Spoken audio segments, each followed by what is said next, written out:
Salut, c'est Ambroise de Ebim. Merci pour vos retours après notre première émission sur le thème du contact. Baptiste, Nicolas et moi-même avons été très touchés par vos commentaires, vos messages. Alors ça a l'air de rien, mais c'est important, des retours, en particulier à propos d'un nouveau projet. On se demande toujours, est-ce qu'on fait n'importe quoi? Est-ce qu'on est seul dans notre délire? Parce qu'on a quand même l'ambition de faire découvrir des textes, de transmettre. Alors tout simplement merci pour ce soutien de la première heure, pour cette impulsion fondamentale. En espérant prolonger ce premier contact longtemps avec vous, c'est parti pour 1 heure de jolis textes, 1 heure où on a le droit de réfléchir à voix haute et de s'extasier devant une rime. Bienvenue dans des trains à travers la plaine. Encore des mots. Ça serait une soirée où tout à coup tout le monde se mettrait à dire ce qu'il pense. Il te plaît cette musique? Ça m'émeut aux larmes. Excusez-moi, je crois à une certaine vigilance de la pensée. Mais je dirais n'importe quoi pour te parler de moi. Le texte, toujours et avant tout, le texte. Je supplie! C'est la faute de qui le monde dans lequel je vis? Et c'est grâce à qui?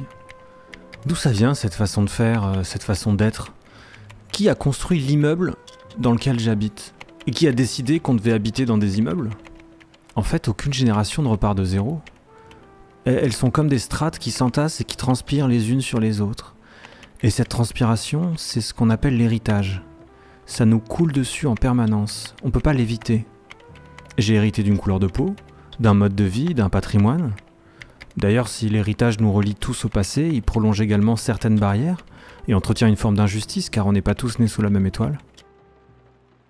Et après la naissance, mon héritage a continué à se former petit à petit, au contact de mon entourage, de mes autres. J'ai été influencé.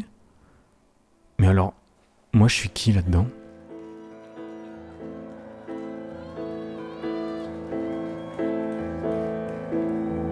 Si tu aimes les soirs de pluie, mon enfant, les ruelles de l'Italie et les pas des passants, l'éternelle litanie des feuilles mortes dans les temps qui poussent un dernier cri, crie mon enfant. Si tu aimes les éclaircies, mon enfant, prendre un bain du minuit dans le grand océan. Si tu aimes la mauvaise vie, ton reflet dans les temps. Si tu veux tes amis près de toi tout le temps. Si tu pries quand la nuit tombe, mon enfant. Si tu ne fleuris pas les tombes, mes chéris les absents. Si tu as peur de la bombe et du ciel trop grand. Si tu parles à ton ombre de temps en temps. Si tu aimes la marée basse, mon enfant, le soleil sur la terrasse et la lune sous l'auvent. Si l'on perd souvent ta trace dès qu'arrive le printemps, si la vie te dépasse, passe mon enfant. Ce n'est pas ta faute, c'est ton héritage, et ce sera pire encore quand tu auras mon âge. Ça n'est pas ta faute, c'est ta chair, ton sang. Il va falloir faire avec, ou plutôt sans. Si tu oublies les prénoms, les adresses et les âges, mais presque jamais le son d'une voix, un visage. Si tu aimes ce qui est bon, si tu vois des mirages, si tu préfères Paris quand vient l'orage, si tu aimes les goûts amers et les hivers tout blancs, si tu aimes les derniers vers et les mystères troublants, si tu aimes sentir la terre et jaillir le volcan, si tu as peur du vide, vide mon enfant. Ce n'est pas ta faute, c'est ton héritage, et ce sera pire encore quand tu auras mon âge. Ce n'est pas ta faute, c'est ta chair, ton sang. Il va falloir faire avec, ou plutôt sans.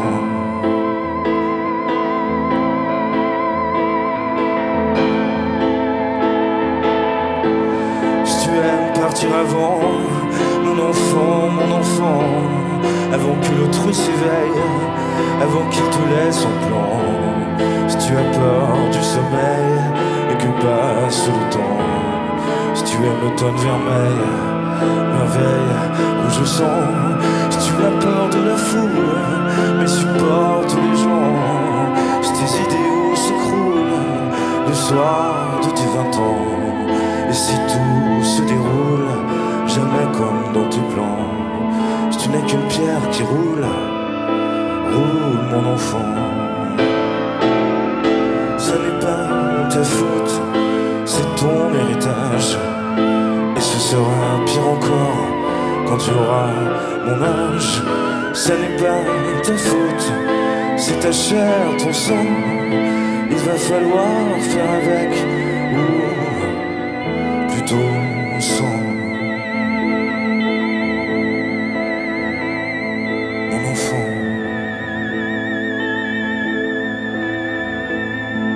Mon enfant.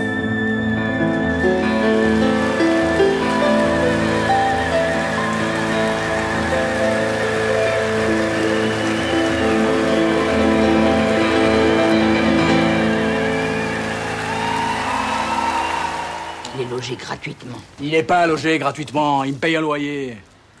Non, arrête, Henri, je veux pas enfoncer le clou, mais tu sais très bien que tu pourrais louer 2 fois plus cher. C'est un vrai 2 pièces, ça se loue 3000 francs, bas mot, ce genre d'appartement. Oui, et avec ces 1500 francs par mois, tu sais ce que tu pourrais faire. Ouais, je sais, maman, changer la décoration, tout ça. Tu sais, mais tu ne le fais pas. Je crois voir ton père. Quand il a acheté ce café, il a même pas mis un coup de peinture. Il aurait pu en faire quelque chose de bien. En se creusant un peu la tête, je sais pas moi, un endroit accueillant qui donne envie de rentrer. Tu vas nous raconter l'histoire du pub, maman? Ouais. Ah oui. Oui, moi je voyais un pub.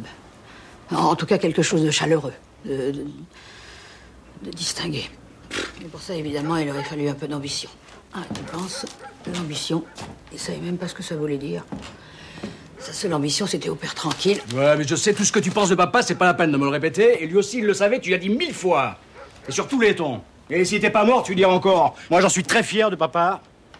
Et tant mieux si je le ressemble. Bon, de toute façon, je vois pas ce que papa vient foutre là-dedans. Ouais, ouais. Nico, tu veux des pistaches? Ah, pistache, je veux bien. Ouais. Il y a plus de Monaco? Pas de Monaco, les bars vont rouvrir, t'inquiète pas. Des pistaches, Baptiste? Avec plaisir. Moi, je suis content de vous retrouver. Ouais, c'est chouette d'être ensemble. Ça fait bizarre d'entendre Jean-Pierre Bacri maintenant, non? Là, dans un air de famille. C'est très émouvant, je trouve, de l'entendre. Baptiste a été très touché par la mort de Bacri. C'est lui qui a proposé qu'on commence l'émission par cet extrait. C'est marrant parce que quand je parle de cinéma avec Baptiste, il voit des choses que je ne vois pas. Alors que je suis censé être le spécialiste du sujet, lui, le psychiatre, me dit « C'est beau ce film parce que ça parle de ça aussi ». Et moi, j'avais rien vu. Ouais, c'est marrant d'avoir revu tous ces films quand ils sont repassés et tout. Du coup, c'était une... Nicolas, il m'a déjà fait le coup aussi, avec des bouquins. Tu lis un livre, t'es content de débriefer avec lui et il te dit T'as vu, ça parle de ça? Et toi, tu dis Ouais. Mais en fait, t'avais pas compris la métaphore du livre. Et même si parfois je le soupçonne de voir des trucs qui n'existent pas, ça reste passionnant. Parce que Nicolas, il t'emporte toujours. C'était vraiment un mec formidable, quoi. En colère, mais une colère assez saine. On va parler d'héritage. Moi, le premier truc que je me dis en écoutant la chanson de Biolay, c'est que il fait presque cette chanson pour rassurer son fils, voire pour s'excuser. C'est sa fille. Alors attends, faut que je revoie toutes mes notes. Ça marche plus pareil. Il fait presque cette chanson pour rassurer sa fille, voire pour s'excuser. Désolé de te filer tout ça, quoi. Bien sûr, c'est vrai. Il se parle à lui-même aussi. Enfin, il y a plein de choses dans cette chanson. En effet, parfois, on a l'impression qu'il lui dit « Tu hérites de ça, j'en suis désolé ». À d'autres moments, il lui laisse des choses extraordinaires. Il y a des phrases sur des choses concrètes. Si tu aimes la marée basse, le soleil sur la terrasse, la lune sous le vent. Si l'on perd souvent ta trace dès qu'arrive le printemps, je trouve ça extraordinaire de laisser ça comme ça. Je me dis que sa fille, peut-être dans 50 ans, se retrouvera dans cette situation. Il y aura ces paroles-là qui lui reviendront. C'est magnifique. Il parle pas que de lui. Il parle aussi de la mer, les ruelles de l'Italie. Il parle de Chiara Mastroianni. Ouais, parce qu'au début, quand je l'ai écouté la première fois, je me suis dit c'est une belle chanson, ça parle de moi, je suis d'accord, moi aussi j'aime bien les soirs de pluie, les ruelles de l'Italie. Et puis après, parfois, plus ça allait, plus je me disais non, je suis pas d'accord là, je suis pas du tout comme ça moi. Et donc c'est pas du tout un texte généraliste, quoi. C'est pas juste si tu aimes le sourire et les oiseaux, quoi. Il y a des trucs très précis, très sombres. C'est vraiment une chanson avec une tonalité particulière, quoi. Et c'est une chanson où, quand même, il dit à sa fille « vis ta vie ». Quand même. Il se place pas dans la position du père culpabilisant, etc. Quand même, il dit « si tu n'es qu'une pierre qui roule, roule mon enfant ». Oui, parce que c'est quand même un texte à condition. C'est des si, comme le poème de Kipling. Mais quand tu dis si, il y a un moment, il faut la réponse. Et là, les 3 réponses, c'est passe, vide et roule. Ce qui veut dire, d'après toi, trouve-toi ou assume ou... Ce qui veut dire, tu peux t'éloigner aussi peut-être de ça. Il y a vraiment l'ambivalence du fait d'être parent, de vouloir laisser quelque chose, mais de permettre le développement et l'émancipation d'autre chose. Ouais, puis j'ai l'impression qu'il s'excuse quand même du poids de mélancolie qu'il lui a peut-être transmis. Parfois ça va t'accabler, parfois ça va être lourd sur tes épaules et tout, mais vas-y, on s'en sort quand même. Ouais, mais t'excuser, verbaliser ce poids-là, cette mélancolie, c'est aussi quelque part lui dire si tu ressens pas ça, il y a un truc bizarre, donc je te le transmets aussi. Donc c'est un peu un cadeau. Enfin bon, en tout cas, on souhaite bon courage à cet enfant qui est quand même la fille du coup de Benjamin Biolay et Chiara Mastroianni. La petite fille de Marcello Mastroianni, voilà. Catherine Deneuve. Ouais, bon, bah, écoute. Et de monsieur et madame Biolay. Voilà. Mais ce qui est fascinant avec cette question d'héritage, c'est qu'il peut être autant positif que négatif. Tu peux hériter en fait de quelque chose de beau, mais aussi de quelque chose de lourd. Et c'est injuste puisque tout le monde n'a pas le même passé, la même famille, on le voit là, la même classe sociale. En fait, on n'a pas tous la même vie, en fin de compte. Bah, il y a, imaginez-vous, un bouquin qui parle de ça. Ah ouais ? Lequel ? Leurs enfants après eux. C'est un bouquin de Nicolas Mathieu, qui a reçu le prix Goncourt. C'est un livre qui raconte sur 4 étés les journées d'adolescents dans le Grand Est dans les années 90. Derrière eux, du coup, il y a quand même tout ce monde qui s'écroulait, de la métallurgie et tout ça, qui est des grands fourneaux qui étaient en train de fermer, donc tout ce monde ouvrier qui disparaît, dans lequel ils ont grandi, et ils vont hériter de ce monde qui disparaît. Donc ils vont hériter d'un truc qui n'existe plus. Là, je vais vous lire un passage d'un des personnages qui s'appelle Hassine, et là, il a 18 ans dans ce passage. Il a abandonné certains de ses... Il a cru qu'il allait s'en sortir, en fait. Il a cru qu'il pouvait être autre chose, qu'il pouvait échapper à son destin. Et en fait, c'est un peu une tragédie grecque. Il se retrouve un peu coincé. Peu à peu, Hassine avait pris le rythme, en regardant faire son aîné. Il avait remarqué que Jacques obéissait à des rituels, pour souffler, fractionner sa journée. La clope de 8h, une autre à 10h avec le café. À 11h, il montait le son de la radio parce que c'était l'heure de son émission. Il tâchait de faire le plus gros du taf pendant la matinée pour être peinard l'après-midi. Même chose, il donnait le maximum en début de semaine. Il existait comme ça toutes sortes de ruses pour surmonter le désert. Cette étendue uniforme de temps qui vous attendait au saut du lit et pour de bon jusqu'à la retraite. Hassine avait compris ça. Son temps ne lui appartenait pas.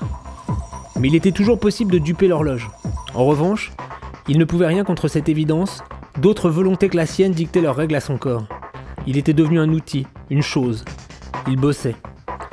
Sans doute qu'il n'aurait pas tenu tout seul. Quand il y réfléchissait, rien ne l'avait habitué à tenir. Et d'ailleurs, est-ce que c'était seulement une bonne idée, tenir ? Devenir quelqu'un de fiable, un pauvre mec comme son père. Mais il y avait Coralie. Honnêtement, il avait eu de la chance. Sur le papier, leur histoire n'était même pas possible. Elle avait un BTS, un bon job à la préfecture, elle était super mignonne, et la première fois qu'il l'avait croisée, il était ivre-mort, chez Dersch. 2 mois plus tard, il déjeunait chez ses parents. Son père faisait l'entretien dans un lycée, très sympa, grande gueule, syndiqué, plus de cheveux, un pull camionneur. Sa mère bossait chez Solin, la dernière filature du pays. Elle avait fait du poisson, délicate attention. Le vieux était moins subtil. Il lui avait sorti un Bordeaux sans se poser de questions, et Hassine l'avait bu sans se faire prier. Depuis, le garçon tenait l'équilibre. Les peines se compensaient par des achats d'électroménager, la longueur des jours venait buter sur la perspective des vacances, Coralie effaçait la monotonie de la semaine et les potes, la bœuf, l'abonnement Canal et Tomb Raider, faisaient le reste. L'ensemble composait au bout du compte une petite vie bien acceptable.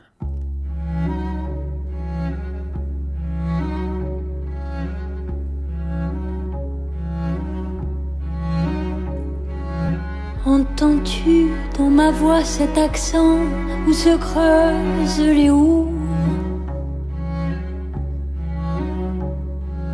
Je dis oui, c'est la Meuse qui charrie malgré moi ses chagrins d'avant toi, d'avant nous. Dans ma voix, c'est la Meuse qui cause malgré tout le matin patois. Oh, les matins surtout. Et si parfois ce parfum, sans prévenir, revient, j'y peux rien. J'y peux rien, mon teint pâle, c'est la Meuse, mes grands yeux bleus de pluie, je dis oui. J'y peux rien, c'est la Meuse. Vois-tu à mon teint pâle les stigmates de saison rigoureuse, où la pluie langoureuse s'invite toujours au bal et se hâte de couvrir de brume les pierres malheureuses sans même penser à mal. Mon teint pâle, mes yeux bleus sont un voile de brume. Et si parfois ce parfum, sans prévenir, revient, j'y peux rien. J'y peux rien, mon teint pâle, c'est la Meuse, mes grands yeux bleus de pluie, je dis oui. J'y peux rien, c'est la Meuse.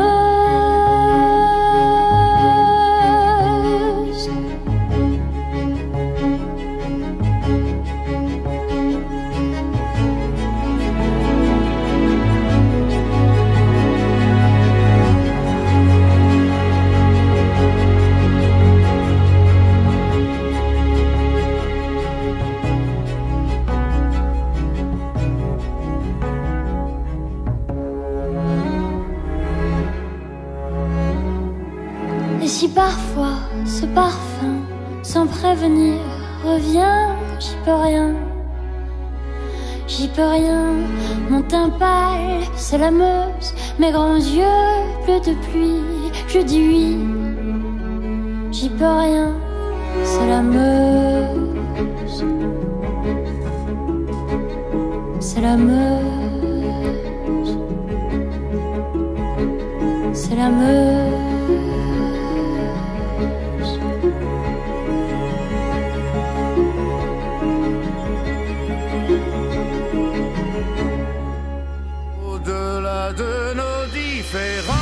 J'ai pas compris, les 13 000, c'est tout ce qu'on touche? C'est pas demain la veille qu'on fera marche arrière. Personne ne joue avec les mêmes cartes. Bon, l'important, c'est que ça reste dans la famille. Je viens du Sud. Alors j'espère que vous avez apprécié le lien entre leurs enfants après eux et la chanson C'est la Meuse. On est dans une thématique Grand Est, en plus d'être dans une thématique d'héritage et d'impact. Alors là, on est carrément dans l'hydrologie, enfin de la géographie, je sais pas, c'est la Meuse, le département ou le fleuve, je sais pas, ou la rivière, comme dans leurs enfants après eux, qui pèsent la vallée sur elle, quoi. C'est son héritage, c'est géographique, quoi. C'est géographique, c'est là où elle a grandi, c'est là où elle traîne, du coup, je pense que oui, les paysages transportent peut-être avec eux une atmosphère, ou là, du coup, plutôt un truc un peu mélancolique et un peu brumeux et un peu tout ça, qu'elle traîne, mais je sais pas si vous connaissiez Elle. Elle, c'est le nom de la chanteuse, c'est juste une lettre, juste la lettre L. C'est pas facile à trouver. Non, pour le référencement, c'est pas pratique. Je sais pas si vous connaissez, mais moi, ça me faisait plaisir de vous faire découvrir cette chanteuse que j'adore, que je trouve a une voix incroyable, une façon d'écrire très poétique et en même temps très actuelle, et qui raconte des choses qui me touchent beaucoup. Ouais, c'est remarquable en tout cas dans cette chanson parce que franchement on peut faire plus sexy comme thème que de parler de la Meuse, tu vois. On entend des chansons sur le sud, sur le soleil, sur Barcelone peut-être. Là elle arrive à rendre sur le thème de la Meuse très beau, et ça me fait rire parce que j'ai un copain qui vient de l'Est et qui dit oui aussi. C'est vrai, je savais pas avant qu'on disait pas oui, on dit oui. On dit oui. Elle doit dire Twitter. Alors leurs enfants après eux, donc j'ai lu pour l'occasion, parce que j'étais récemment bloqué dans un TGV, donc j'ai eu le temps de le finir à temps pour l'émission, et j'ai beaucoup aimé le livre, et j'ai trouvé que c'était, je sais pas comment il fait, c'est à la fois hyper cru, au sens il décrit des choses à hauteur d'adolescent, avec des mots parfois qu'on emploie à cet âge-là, et en même temps c'est super profond, super réfléchi, t'as l'impression qu'il dit des choses évidentes, mais que t'as jamais lu avant, des constats comme ça, ouais, parfois t'as une demi-page, tu te dis ah oui, mais en fait là il a résumé une espèce de sociologie de la région, de cet âge-là, de cette époque-là, c'est vraiment un cocktail étonnant, quoi. C'est la définition de la bonne littérature que tu viens de faire, je trouve. Mais oui, en effet, je suis d'accord pour ce livre. C'est vraiment parler d'un été, des choses très concrètes du quotidien de l'adolescent. Et en fait, de partir de ce particulier pour aller quand même aussi vers de l'universel.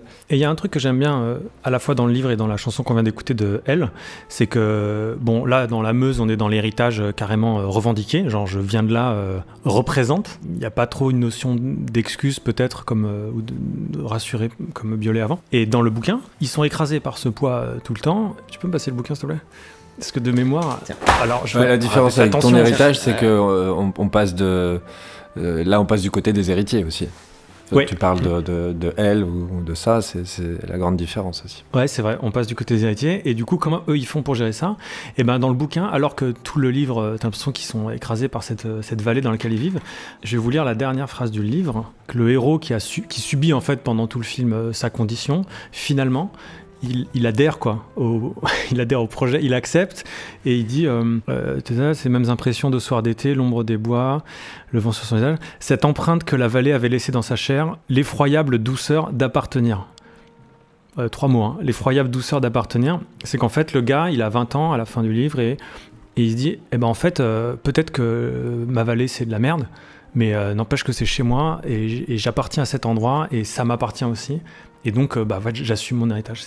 Même plus qu'assumer son héritage, il l'accepte. Accepter, ça veut dire, ok, je viens de là, j'ai ça, je peux pas vraiment lutter contre, je vais faire en sorte que ça soit une force, un truc... Ouais, on peut pas lutter contre un héritage. Faut être costaud, en tout cas. Alors, bon, je me tourne vers toi, Baptiste, parce que, voilà, t'es psychiatre, j'ai assisté à ta thèse, je sais pas si on va parler de ça, mais qui parlait notamment de certaines transmissions dans une certaine partie de la population. Où est la frontière entre les gènes, l'héritage du caractère ? Est-ce que hérédité, est-ce que c'est des trucs qui te parlent, toi Bien sûr, ça me parle. Et juste pour resituer ça un peu dans l'histoire scientifique, donc on a découvert l'existence de l'ADN, des gènes, etc., qu'on transmet presque de manière identique, même s'il y a des mutations qui sont relativement anecdotiques la plupart du temps au moment de la fécondation. On a découvert plus récemment qu'en fait ces gènes ne suffisaient pas et que l'expression de ces gènes était régulée par des choses qu'on vivait pendant sa propre vie. Par exemple, vivre, il y a certaines expériences qu'on peut vivre qui vont être marquées dans nos gènes à travers ce qu'on appelle de la méthylation, qui vont réguler l'expression de nos gènes. Et en fait, donc les gènes ne sont pas seulement des choses innées, c'est aussi quelque chose d'acquis, et cet acquis-là peut se transmettre. Donc voilà un peu quelques éléments de la complexité de ce qu'est l'hérédité. Bon, pour parler de mon cas personnel, ma fille ressemble beaucoup à ma mère, mais elle a très peu connu ma mère, puisque ma mère est morte quand ma fille avait 2 ans et demi, et elle a reproduit des trucs de ma mère.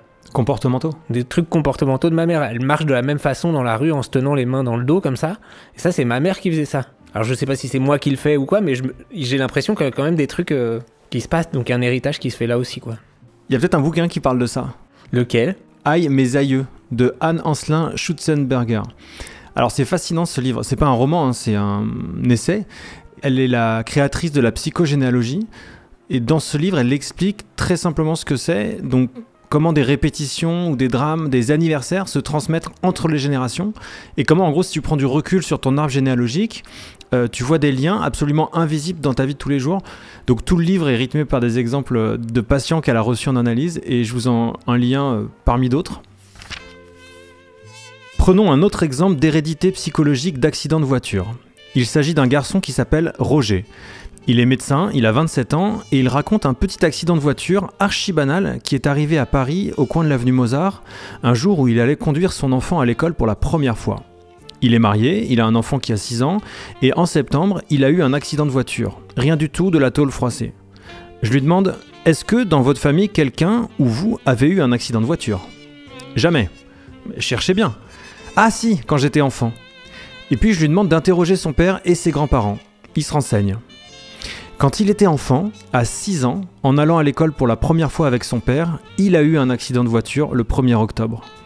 Le père a eu un accident lui aussi, enfant, en allant à l'école pour la première fois avec son père, donc le grand-père. Le grand-père n'a pas eu d'accident en allant à l'école, car il n'y est pas allé.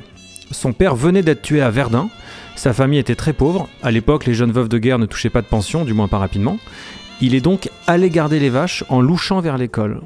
Et depuis, toutes les rentrées scolaires, à chaque génération, ont été marquées par un accident de voiture sur le chemin de l'école, l'enfant allant à l'école étant en voiture avec son père, à des dates différentes de rentrée scolaire. Alors, pourquoi un accident de voiture et un seul ? Pourquoi sur le chemin de l'école, le jour de la rentrée ? Est-ce que c'est par pur hasard ? Mais est-ce statistiquement vraisemblable ? Par hasard réellement, sur 4 à 5 générations ? Ou par quelque chose issu d'une nécessité interne ? Qu'est-ce qui est agissant dans la mémoire et qu'est-ce qu'on ne doit pas oublier parce que c'est marqué de quelque chose ?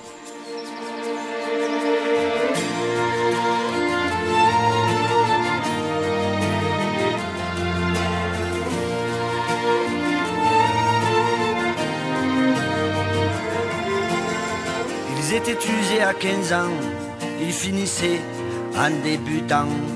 Les 12 mois s'appelaient décembre. Quelle vie ont eu nos grands-parents, entre l'absinthe et les grands-messes. Ils étaient vieux avant que d'être 15 heures par jour, le corps en laisse au visage un teint de cendre.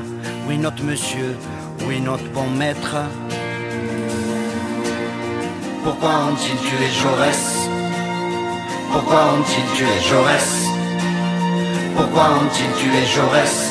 Pourquoi ont-ils tué Jaurès?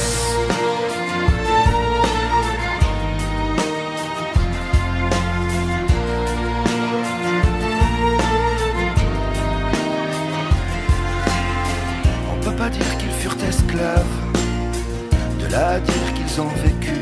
Lorsque l'on part aussi vaincu, c'est dur de sortir de l'enclave. Et pourtant l'espoir fleurissait dans les rêves qui montaient aux yeux de quelques-ceux qui refusaient de ramper jusqu'à la vieillesse. Oui, notre bon maître, oui, notre monsieur. Pourquoi ont-ils tué Jaurès? Pourquoi ont-ils tué Jaurès? Pourquoi ont-ils tué Jaurès? Pourquoi ont-ils tué Jaurès? Pourquoi ont-ils tué Jaurès?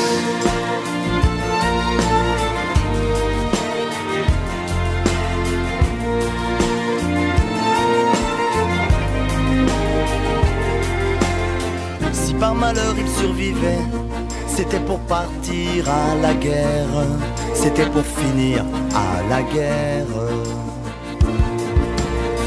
Aux ordres de quelques sabreurs qui exigeaient du bout des lèvres qu'ils aillent ouvrir au champ d'horreur leurs 20 ans qui n'avaient pu naître. Et ils mouraient à pleine peur, tout miséreux. Oui, notre bon maître, couvert de prêtres, oui, notre monsieur.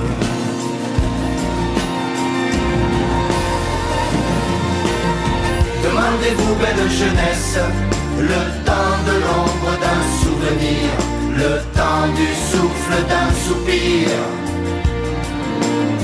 Pourquoi ont-ils tué Jaurès? Pourquoi ont-ils tué Jaurès? Pourquoi ont-ils tué Jaurès? Pourquoi ont-ils tué Jaurès?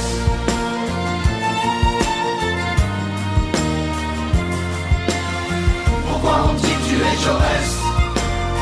Pourquoi ont-ils tué Jaurès? Pourquoi ont-ils tué Jaurès? Pourquoi ont-ils tué Jaurès?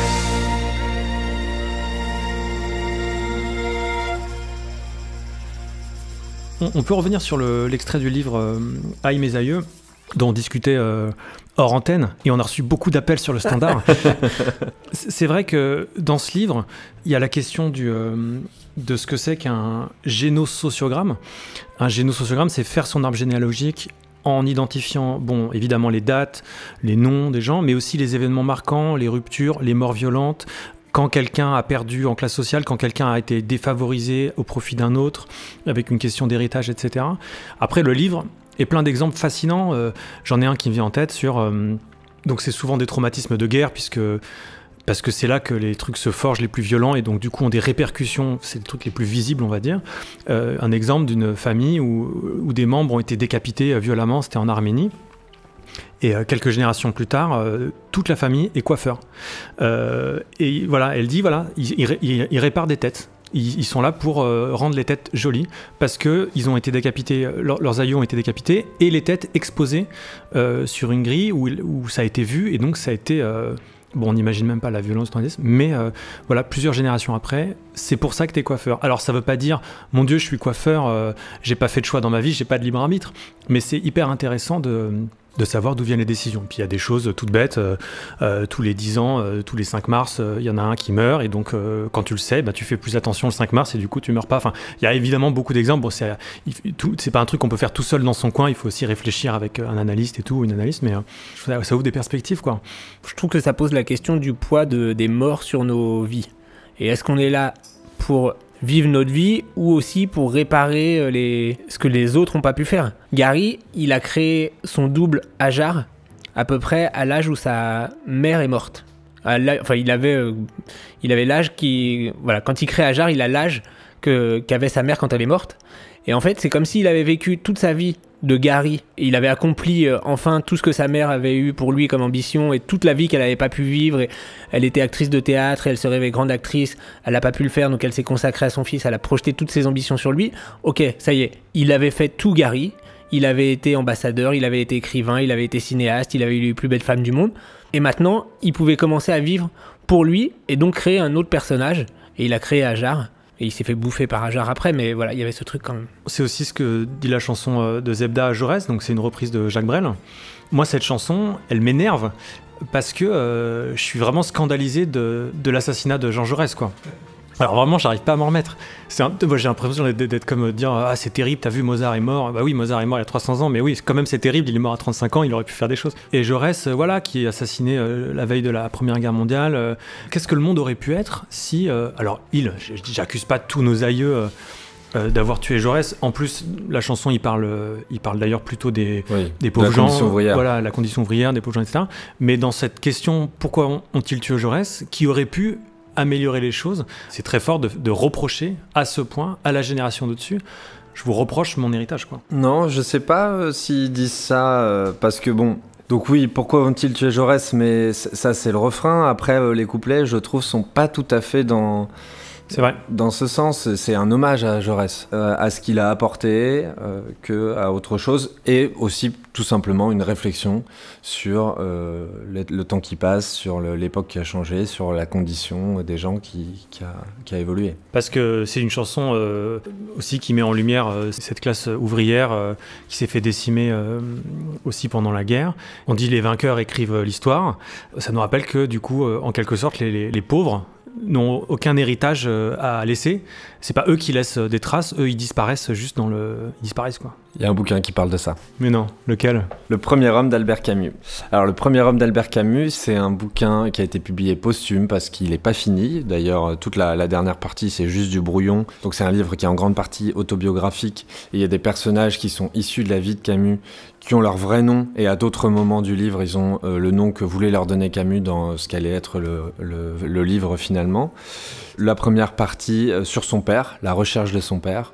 Qu'est-ce qu'il était, voilà, son père est mort, il l'a pas connu, ils ont vécu en Algérie, il retourne sur sa tombe. Et la deuxième partie sur son enfance, sur la nudité de son enfance, sur sa mère et sur l'école, sur comment l'école leur a permis de s'émanciper, comment l'école les a éloignés de leur milieu, comment l'école les a élevés. Les deux parties, tant sur son père que sur son enfance, sont absolument magnifiques. C'est très loin de nous, au niveau de l'époque, de plein de choses. Il parle beaucoup de l'Algérie aussi, des relations conflictuelles avec les Arabes, entre colons et Arabes. Donc voilà, dans ce passage, il parle de l'héritage, et notamment de l'héritage des pauvres, de ce dont tu parlais juste avant. Sur la terre d'Afrique, les temples sont détruits, et il ne reste que ce poids insupportable et doux sur le cœur. Oui, comme ils étaient morts, comme il mourrait encore, silencieux et détourné de tout, comme était son père dans une incompréhensible tragédie, loin de sa patrie de chair, après toute une vie entière involontaire, depuis l'orphelinat jusqu'à l'hôpital, en passant par le mariage inévitable, une vie qui s'était construite autour de lui malgré lui, jusqu'à ce que la guerre le tue et l'enterre, à jamais désormais inconnu des siens et de son fils, rendu lui aussi à l'immense oubli qui était la patrie définitive des hommes de sa race, le lieu d'aboutissement d'une vie commencée sans racines, et tant de mémoires dans les bibliothèques de l'époque pour utiliser les enfants trouvés à la colonisation de ce pays. Oui, tous ici enfants trouvés et perdus qui bâtissaient de fugitives cités pour mourir ensuite à jamais en eux-mêmes et dans les autres. Comme si l'histoire des hommes, cette histoire qui n'avait pas cessé de cheminer sur l'une de ses plus vieilles terres en y laissant si peu de traces, s'évaporait sous le soleil incessant avec le souvenir de ceux qui l'avaient vraiment faite, réduits à des crises de violence et de meurtre, des flambées de haine, des torrents de sang vite gonflés, vite asséchés comme les ouettes du pays. La nuit maintenant montait du sol elle-même et commençait de tout noyer, mort et vivant, sous le merveilleux ciel toujours présent. Non, il ne connaîtrait jamais son père, qui continuerait de dormir là-bas, le visage perdu à jamais dans la cendre. Il y avait un mystère chez cet homme, un mystère qu'il avait voulu percer. Mais finalement, il n'y avait que le mystère de la pauvreté, qui fait les êtres sans nom et sans passé, qui les fait entrer dans l'immense cohue des morts sans nom, qui ont fait le monde en se défaisant pour toujours. L'armure de tes silences où ma blessure se balance, grandir avec l'absence d'une imposture qui danse. Et pourtant dans mes gestes il y a ton écho. Je te ressemble tant, je te ressemble trop. Dans mes silences où ma blessure se balance, dormir avec l'absence des impostures qui dansent. Et pourtant dans leurs gestes il y a ton écho. Ils te ressemblent tant, ils te ressemblent trop.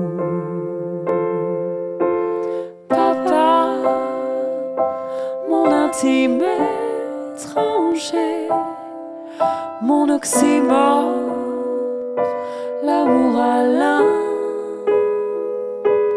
parfait. Lasse de feindre si bien la force et le Shabada, d'un cœur de glace hélas que je ne possède pas. Et jusqu'à quel âge vais-je manquer de tes bras? Aime-moi ou délivre-moi. Je te reconnais dans chacun de mes poisons.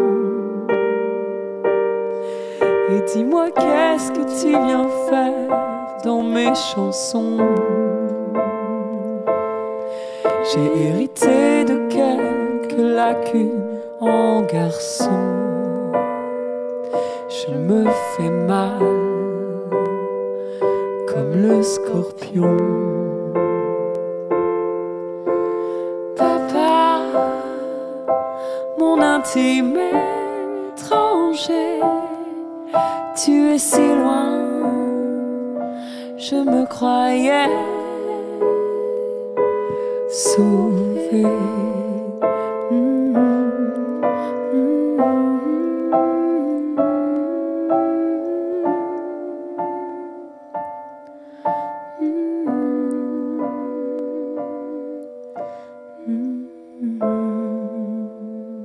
Mon fils est mort.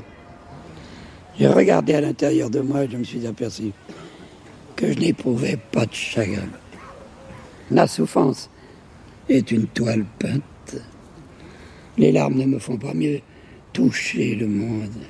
Mon fils s'est détaché de moi comme la feuille d'un arbre. Et je n'ai rien perdu. Joseph est désormais mon fondateur. Cette perte est ma fondation. Joseph a fait de moi son fils.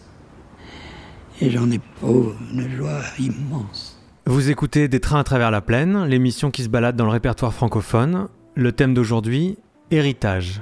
Alors moi déjà j'avais une question par rapport à Albert Camus et au Premier Homme que tu viens de lire. C'est quand même incroyable de publier un texte, un brouillon quoi. Genre qu'est-ce qu'il aurait dit Camus Mais ça c'est une question qu'on a pour énormément à chaque fois qu'il y a la mort d'un artiste qu'il a laissé des choses.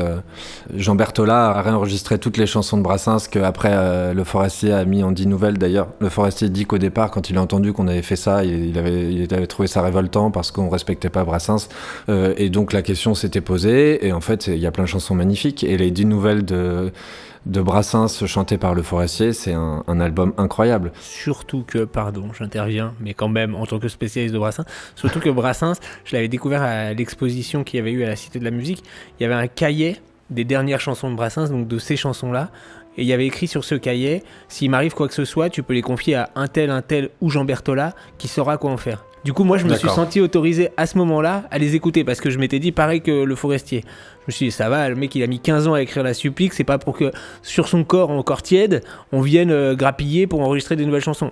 Et du coup, j'ai découvert les chansons qui sont incroyables. Puis on imagine bien que Le Premier Homme a été présenté, quoi, expliqué. On ne nous ment pas, on nous dit pas, voilà, ça a été signé. Ce que je me disais en écoutant et Jaurès et Camus et tout ça, c'est que finalement, quand même, on a un peu avancé. Le monde est quand même moins pire que ce qu'il a été. On s'en rend pas compte toujours quand on est dedans et qu'on vit dans le présent et tout ça et qu'on regarde ce truc.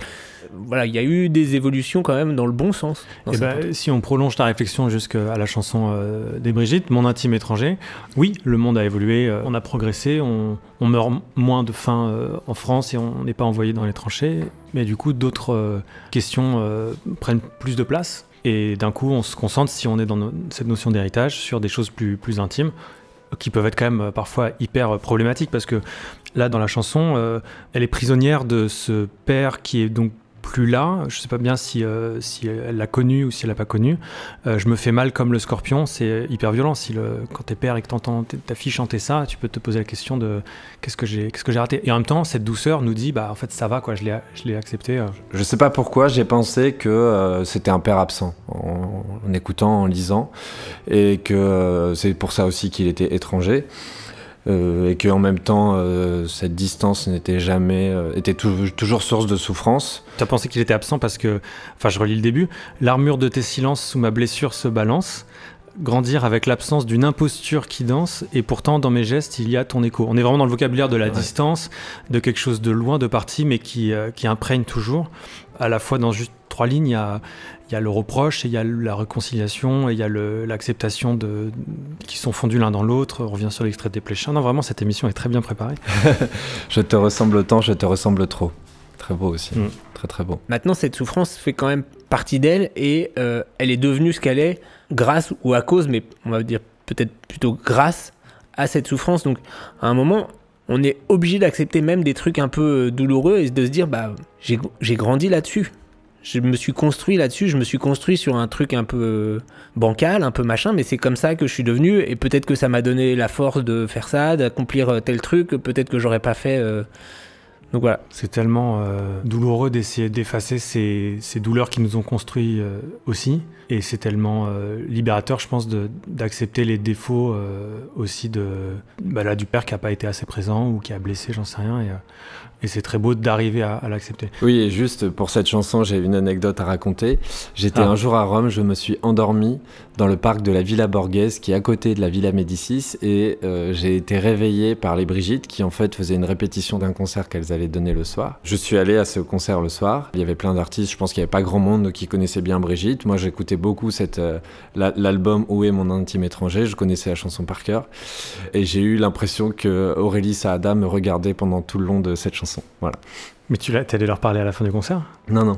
Est-ce que tu as écouté l'album d'après pour voir s'il y avait des chansons qui t'étaient dédicacées à cet inconnu au milieu de la foule ? Il n'y en a pas eu encore, mais c'est sûr qu'il y en aura. C'est sûr. Moi, j'ai quand même envie, les amis, de vous dire, là, on parle d'œuvres écrites par d'autres sur l'héritage. J'ai envie de retourner le miroir et de vous poser la question, parce que vous êtes tous les deux pères de famille. Et alors, forcément, vous posez la question, donc moi pas, qu'est-ce que vous allez laisser en héritage ? Donc, c'est une question plus globale sur quel est le monde qu'on va laisser aux générations suivantes, mais vous, dans l'intime, dans la famille, c'est d'un coup, plus en écoutant tous ces textes, c'est quoi la responsabilité ? Qu'est-ce que vous voulez laisser à tout prix et qu'est-ce que vous voulez surtout pas transmettre ? Baptiste. Après, c'est pas forcément précis, mais... par une citation. Le père de famille est le dernier aventurier des temps modernes. Charles Péguy. Je trouve que voilà, ça raconte bien ça. En tout cas, ce que tu dis là me fait réfléchir et j'ai l'impression, après je suis un bien plus jeune père que toi, Nicolas, mais que c'est quelque chose en tout cas que j'ai tout le temps en tête. Je trouve que cette question de la transmission, elle est aussi dans le quotidien. On parlait de aïe mes aïeux, de choses qui n'ont pas été dites mais qui sont quand même transmises. Donc ça, c'est très intéressant, mais il y a aussi plein de choses dans le quotidien qui sont dites, transmises tout le temps. Et je pense aussi, heureusement d'ailleurs, qu'on a quand même un pouvoir d'action sur ce qu'on veut transmettre, en partie évidemment. Mais là, on parle de petites choses, genre transmettre, je sais pas, la politesse, la prudence, des ouais, sourires. Tout à fait. Ce qui m'inquiète aussi dans l'époque contemporaine, c'est nos capacités de concentration. C'est quelque chose que j'aimerais bien que mon fils soit capable de faire, c'est de se concentrer sur quelque chose, de ne pas être dérangé toutes les 2 minutes. Et donc ça, c'est quelque chose qui est de l'ordre du quotidien, par exemple. C'est marrant que tu réfléchisses à des trucs comme ça, de capacité de concentration et tout. Non, mais t'as raison, c'est important. Toi, Nico, t'as des enfants plus grands ? Moi, j'ai une fille de 11 ans et un garçon de 8 ans. Il y a plein de trucs que je cherche à leur transmettre, des espèces de valeurs qui, moi, me semblent importantes et tout ça, parce que d'abord, je pense que c'est ma contribution. Tu parlais tout à l'heure des idéaux qu'on a perdus. Voilà. Moi, je pense que ma contribution pour rendre le monde meilleur, c'est de faire des enfants qui soient gentils et bienveillants et heureux. Voilà, je me dis que bon, si j'ai réussi ça, déjà, c'est pas mal. Quand ma fille est née, la première question que je me suis posée, et la grande question que je me suis posée, c'est quelle est la première chanson que je veux lui faire écouter ? Et je trouvais ça hyper important parce que je me suis dit, c'est un truc qui va l'accompagner toute sa vie et tout. Donc j'ai cherché et je suis allé retrouver chez Trenet, qui était ma chanson, moi quand j'étais petit, préférée de Trenet. Et donc je lui ai fait écouter Le Jardin extraordinaire, où il se passe plein de trucs, où les statues se mettent à danser le soir, où les fleurs organisent des bals et tout ça. Et qui se finit par cette phrase où il dit il est, vous le voyez, au cœur de ma chanson. Attends. Ah oui, c'est ça. Mais il est, vous le voyez, au cœur de ma chanson. J'y vole parfois quand un chagrin m'éprouve. Il suffit pour ça d'un peu d'imagination. Et je me suis dit, juste, si elle a ça, si elle garde cette idée en tête que il suffit pour ça d'un peu d'imagination, ça peut la sauver de quand même pas mal de trucs. À quel âge tu leur as fait écouter ces chansons ? Ma fille, c'est le premier truc que j'ai fait. Donc à 2 jours, quoi. À 2 jours, quand on est rentré de la maternité, j'ai coupé le son de partout, j'ai fait attention à ce qu'il y ait de la musique nulle part, et je lui ai fait écouter cette chanson. Et ça a marché, parce que je lui chantais les chansons à berçon et j'arrivais pas à la calmer, et je lui ai chanté cette chanson, et elle s'est apaisée. C'est intéressant parce que tu as une idée, tu t'es dit, j'aimerais qu'il y ait un impact sur mon enfant, donc on voit qu'il y a plusieurs formes d'héritage. Tu as des gens qui veulent à tout prix transmettre, tu as des gens qui veulent peut-être cacher quelque chose, tu as des gens qui font rien de spécial, mais qui préviennent, comme Benjamin Biolay, bon, désolé, si t'arrive des galères, voilà, mais t'inquiète pas, c'est normal. Et ben écoute, j'espère que tout ça va marcher, que tu vas pas avoir des enfants qui vont être absolument dégoûtés de la chanson française, mais en même temps, il n'y a pas beaucoup de risques. On peut que faire des gens merveilleux s'ils écoutent du Trenet.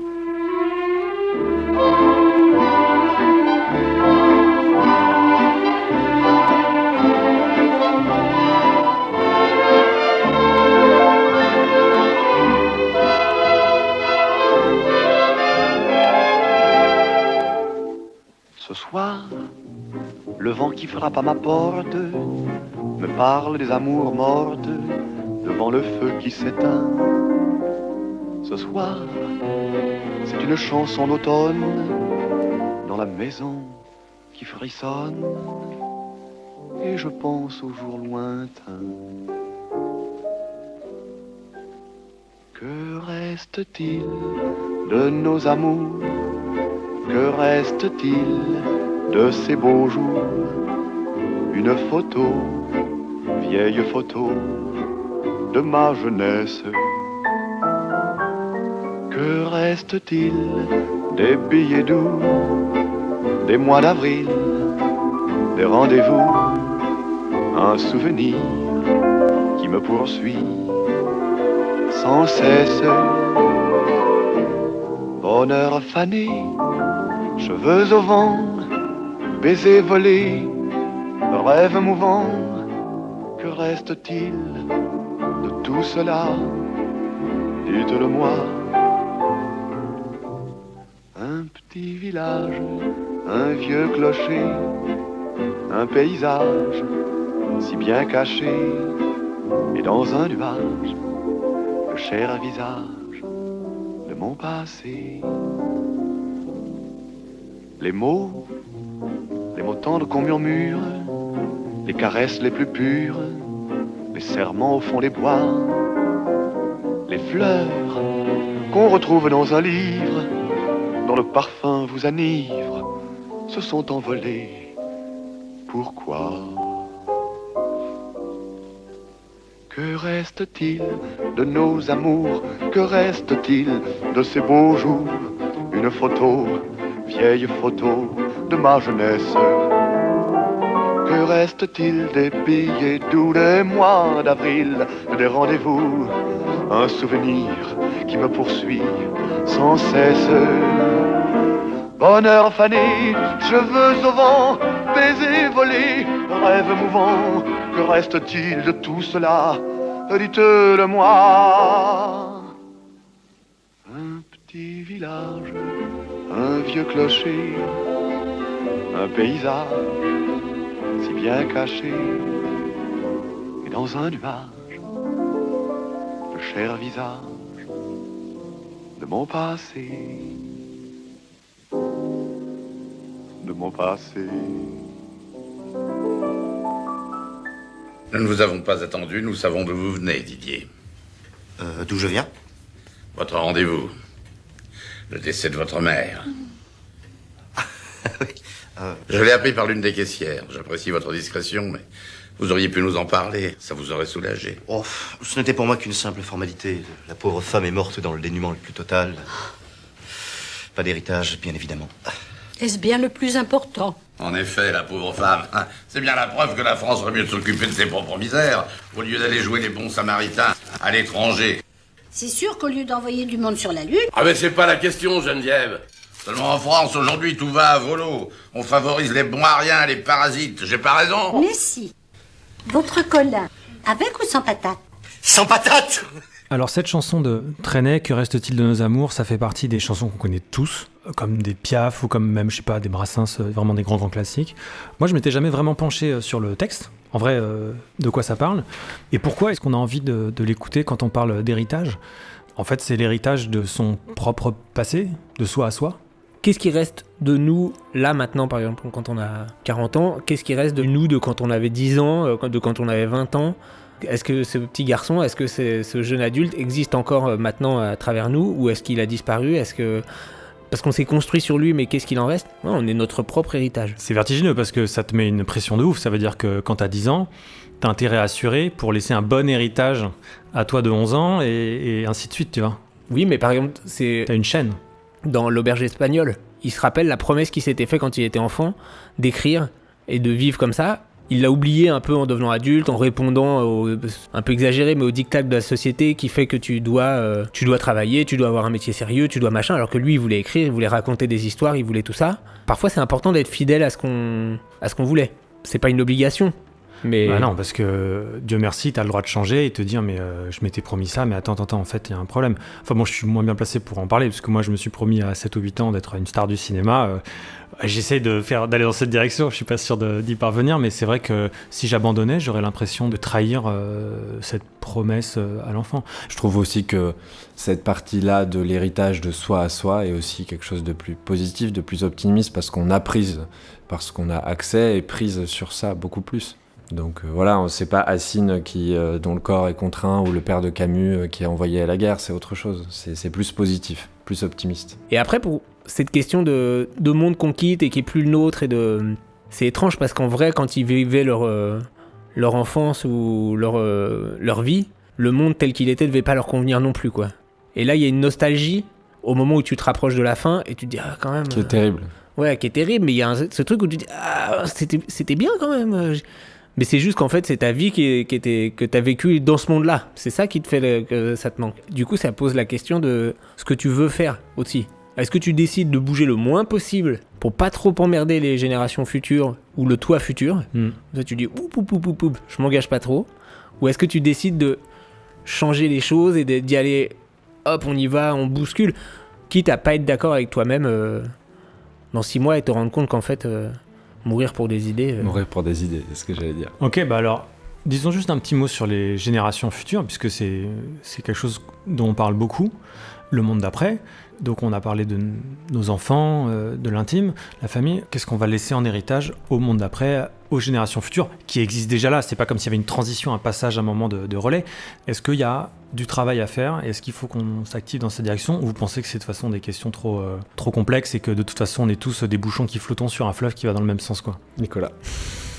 Non mais oui, c'est effectivement des questions qu'on se pose mais même que tu te poses même quand tu fais un enfant, où tu te dis mais est-ce que vraiment j'ai envie de lui imposer ce monde-là? Et ben dans ce monde-là, il y a plein de trucs qui vont pas et qui sont catastrophiques et qui sont horribles.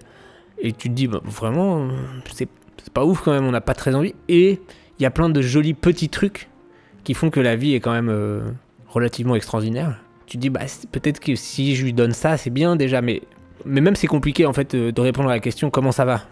C'est compliqué, soit tu réponds ça va, ok, donc il y a des gens qui meurent partout dans le monde, il y a le sida, il y a des pandémies, il y a des famines, il y a des massacres partout, et toi ça va. Et c'est compliqué de répondre non mais ça va pas, ok, donc toi t'habites dans un bel appartement, t'as 2 enfants, tu vas bien et tout. Donc voilà, tout ça c'est une question tu poses des questions compliquées. Ça serait une soirée où tout à coup tout le monde se mettrait à dire ce qu'il pense.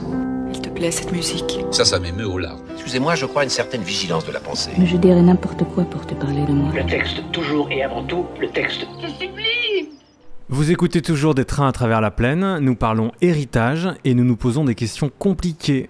Quand un artiste écrit, c'est notamment parce qu'il s'interroge, et quand c'est dans une chanson, ces interrogations se font à voix haute, en particulier dans les chansons que nous avons écoutées dans cette émission. Ce sont des questions que vous posez peut-être aussi. Pas d'inquiétude, nous allons y répondre. Alors, on va commencer par toi, Nico. Entends-tu dans ma voix cet accent où se creusent les ou? Eh ben, maintenant que tu me poses la question, oui, un peu. Baptiste, vois-tu à mon teint pâle les stigmates de saison rigoureuse où la pluie, langoureuse, s'invite toujours au bal et se hâte de couvrir de brume les pierres malheureuses sans même penser à mal? Absolument. Nico, pourquoi ont-ils tué Jaurès? Sans doute parce qu'ils avaient peur. Pour prendre sa place au bar. Baptiste, jusqu'à quel âge vais-je manquer de tes bras? 45. C'est une très belle réponse. Nico, dis-moi, qu'est-ce que tu viens faire dans mes chansons? Je pense que l'absence nourrit les chansons. Ici de Barbara, sans dire que ici de Barbara, c'est pas beau ça. Hein. Attention, t'es pas... Ouais, t'es dans cette pièce, on va cramer cette Baptiste, que reste-t-il de nos amours? Plein de choses, du quotidien, des pensées, des bons souvenirs, et quelque chose qui nous construit. Nico, que reste-t-il de ces beaux jours? Des cicatrices. Baptiste, que reste-t-il des billets d'août, des mois d'avril et des rendez-vous? Pas grand-chose. Dernière question, Nico. Les fleurs qu'on retrouve dans un livre dont le parfum vous enivre se sont envolées. Pourquoi? Sans doute pour faire joli dans la chanson. Voilà, maintenant vous avez les réponses, ou des réponses alternatives, puisque certaines questions ont des réponses dans les chansons. N'hésitez pas à apporter vos propres réponses dans les commentaires. Alors, on a parlé beaucoup d'héritage. On va finir avec une œuvre un peu particulière. On a choisi de la mettre à la fin parce que c'est compliqué de parler après cette chanson. Enfin, je pense qu'on aime tous les trois cette chanson. On peut dire quelques mots avant. L'héritage, on l'a abordé un peu juste avant, peut se relier aussi à l'identité. Est-ce qu'on est la somme des héritages de nous quand on était petit, après, avant, des choses qu'on a fait, etc. Je pense que la chanson qui va venir est une chanson qui parle vraiment de ça, non? Tout à fait, de l'héritage de soi à soi. Les expériences vécues nous constituent aujourd'hui. Nos réactions sont conditionnées par ce qu'on a vécu. Pour le dire en d'autres termes, nos idées sont les succès d'années de nos chagrins. Comme disait Proust, phrase incroyable. Oui, puis c'est une chanson où il s'excuse aussi de plus être complètement ce qu'il a été auprès de ses parents. Et en même temps, il dit que parfois, il y a encore de ça et que ses parents reconnaissent encore leur enfant dans ce qu'il est aujourd'hui. Et je suis le garçon, celui qui vous aimait, sous la neige à Beaumont, sur la plage en juillet. Je suis celui qu'on voit sur cette photographie. Cow-boy, cousin Thomas, panoplie. Je suis le garçon celui qui vous aimait. J'ai changé, pardon. Quelquefois, toi, tu me reconnais. Je suis le garçon délavé en tailleur, pareil à l'intérieur. Et je suis celui-là, en février à Rouen, qui veut faire Barbara pour un thé impayant. Un soir dans l'amphi 3, un soir il y a longtemps, je suis resté là-bas, étudiant. Je suis le garçon, celui qui espérait. J'ai changé, pardon. Mais toi, parfois, tu me reconnais. Je suis le garçon dans la loge à 20h, pareil à l'intérieur. Je suis le garçon dont les oreilles devenaient rouges en approchant des fêtes foraines. Je suis le garçon qui était le seul garçon dans le cours de danse. Je suis le garçon qui devait regarder la route en voiture. Je suis le garçon qui n'a pas vu la guerre des étoiles. Je suis le garçon qui a demandé un autographe à Bruno Marie-Rose. Je suis le garçon qui faisait partie d'un groupe de Cold Wave. Je suis le garçon qui était ami avec Vincent Schmitt. Je suis le garçon qui a perdu un ami d'enfance. Je suis le garçon qui est parti vivre à Paris. Je suis le garçon qui a vécu métro Alésia, métro Barbès, métro Poissonnière, métro Belleville. Je suis le garçon, dans la nuit, sur le balcon de la clinique des Diaconesses. Je suis le garçon qui a déclaré un enfant à la mairie du 12e arrondissement. Je suis le garçon qui a déclaré un autre enfant à la mairie du 12e arrondissement. Je suis le garçon, celui qui vous aimait, sous la neige, à Beaumont.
Vous pouvez retrouver l'esprit de cette émission grâce à la playlist en libre accès que nous vous avons concoctée sur Spotify. Elle s'appelle DTATLP pour Des trains à travers la plaine, 02 Héritage.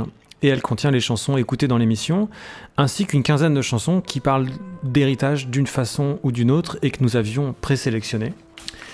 Nous finissons, comme c'est le cas pour chaque émission, par la liste des êtres humains qui ont signé les contenus diffusés dans l'émission. Ton héritage, paroles et musique de Benjamin Biolay. Un air de famille, écrit par Agnès Jaoui, Jean-Pierre Bacry et Cédric Clapiche, réalisé par Cédric Clapiche. La Meuse, paroles et musique de Raphaël Lanader, arrangement de Clément Ducol. Jaurès, paroles et musique de Jacques Brel, interprétation de Zebda. Mon intime étranger, paroles et musique de Aurélie Saada et Sylvie O'Haraud. Un conte de Noël, écrit par Arnaud Desplechin et Emmanuel Bourdieu, réalisé par Arnaud Desplechin. Que reste-t-il de nos amours, paroles de Charles Trenet, musique de Léo Chauliac. Les Trois Frères, écrit par Didier Bourdon, Bernard Campan et Michel Langlinet, réalisé par Didier Bourdon et Bernard Campan. Le Garçon, paroles et musique de Vincent Delerme. C'était Des trains à travers la plaine, une émission proposée par Ambroise Carminati, Baptiste Pignon et Nicolas Roux. Ingénieur du son, Luc Agua. Merci d'avoir partagé ce moment avec nous et à bientôt.